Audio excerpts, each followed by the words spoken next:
Assalamualaikum warahmatullahi wabarakatuh. Apa kabar anak-anakku kelas 6? Lama sekali saya gak ketemu sama kalian ya. Hampir berapa bulan ya? 4 bulanan. 4 bulan lah saya nggak bertemu dengan kalian ya. Kita terakhir ketemu itu bulan Maret ya, waktu kalian masih kelas 5. Nggak nyangka sekarang udah kelas 6 ya, udah 4 bulan berlalu. Tapi di tengah pandemi yang nggak jelas seperti ini ya, bersabar ya, banyak-banyak berdoa bisa cepat kembali ke sekolah, bisa belajar ke sekolah kembali. Oke, anak-anakku kelas 6, terima kasih kemarin di pertemuan 1, 2, dan 3 ya, kalian sudah sudah merangkum, kemudian sudah mengerjakan tugas dan lain-lain. Untuk hari ini tidak ada tugas merangkum ya, saya hanya menjelaskan saja. Nanti bisa dilihat videonya ini di e-learning masing-masing ya, melalui YouTube saya pribadi ya. Oke, anak-anakku, di bab pertama kan ada yang namanya materi hasil laporan hasil pengamatan. Laporan hasil pengamatan ini sebenarnya sudah pernah kita bahas, sebenarnya sedikit pernah kita bahas di kelas 5. Mungkin kalian waktu itu masih ingat dengan materi teks fiksi dan teks non fiksi ya. Teks yang berdasar khayalan sama teks yang tidak berdasarkan khayalan atau fakta. Teks fiksi itu contohnya kayak cerpen, novel, dan kawan-kawannya, seperti sudah kita bahas di kelas 5. Sedangkan teks non fiksi itu adalah teks yang berdasarkan fakta, contoh hasil laporan, kemudian reportase berita, kemudian hasil pengamatan dan lain-lain. Itu adalah teks non fiksi, tidak menghayal, harus ada data. Nah, di kelas 6 itu kalian ada materi tentang laporan hasil pengamatan. Nah, di sini itu harus ada beberapa hal yang kalian harus teks laporan hasil pengamatan. Yang pertama, kalian harus pahami dulu ciri-cirinya. Apa yang membedakan teks laporan ya dengan teks cerpen dan lain-lain? Yang pasti yang membedakan yang pertama adalah kalau teks laporan itu atau teks laporan hasil pengamatan itu bersifat objektif, nyata, jelas ada. Ketika ditanya buktinya tersedia, buktinya ini, itu yang pertama cirinya, bersifat objektif. Yang kedua, ditulis secara ilmiah dan sistematis. Artinya teks laporan hasil pengamatan itu harus memiliki kajian teori. Bahasanya udah terlalu tinggi kalau ini, udah nggak tak jelasin panjang-panjang karena terlalu tinggi. Kemudian selain ditulis secara fakta dan juga ditulis secara sistematis, ciri yang ketiga adalah objeknya tunggal, yang dibahas itu satu, jelas. Misalkan teks laporan hasil pengamatan mencangkok pohon mangga, objeknya jelas, apa? Pohon mangga. Terus yang keempat, cirinya adalah harus ada buktinya. Nah, harus ada buktinya.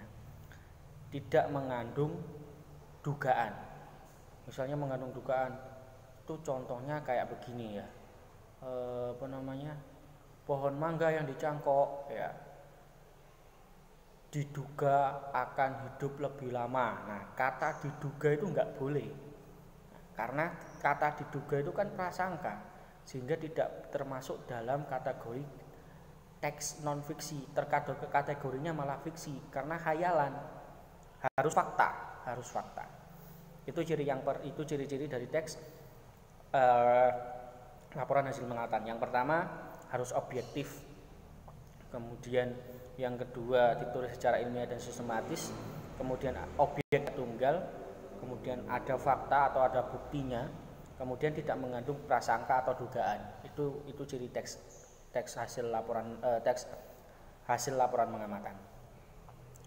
Kemudian di dalam teks laporan hasil pengamatan itu terdapat beberapa hal. Salah satunya adalah judul laporan.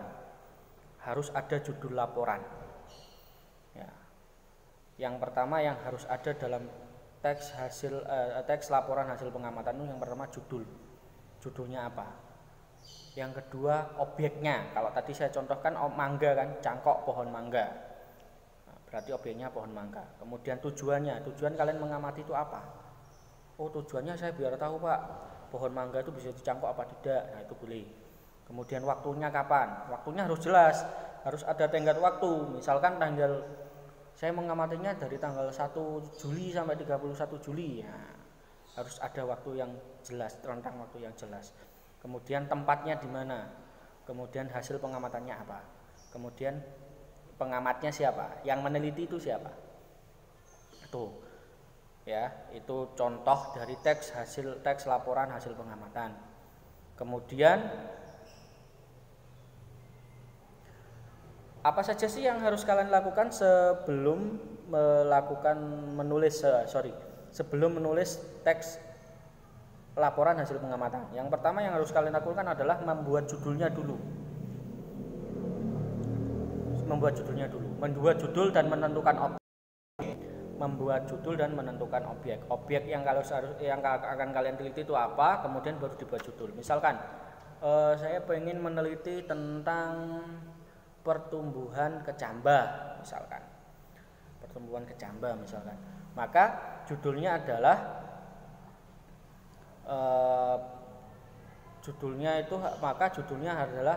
pertumbuhan kecambah, pengamatan pertumbuhan kecambah misalkan. Contoh judulnya seperti itu contohnya.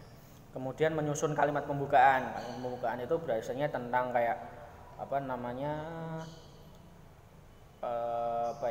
contoh pembukaan, menyusun kalimat pembukaan. Jadi kalian harus membuat sebuah pembukaan, misalkan kayak teks, misalkan kecambah adalah hasil dari pertumbuhan kacang hijau dan lain-lain. Nah itu bisa dibuat seperti itu. Kemudian menyusun hasil laporannya, dan yang terakhir membuat kalimat penutup ya, seperti contoh teks laporan hasil pengamatan itu seperti contoh yang ada di halaman 5. Itu contohnya seperti itu. Ya, contohnya seperti itu. Itu bisa dilihat paragraf 1-2-nya apa, kemudian 3-nya apa, 4-nya apa. Nah, tak lupa ya, di dalam teks yang halaman 5 itu terdapat namanya ide pokok.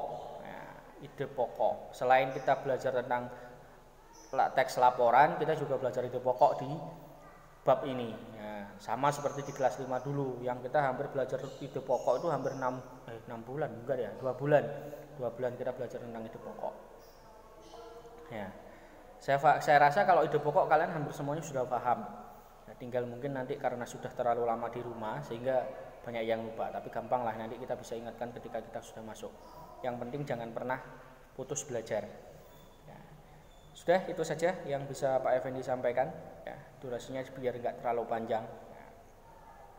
Pak Effendi mohon maaf ya, semoga pandemi ini segera berakhir, kita bisa sekolah kembali, bisa ketemu lagi, bisa main-main ya. Oke, demikian saya akhiri. Assalamualaikum warahmatullahi wabarakatuh.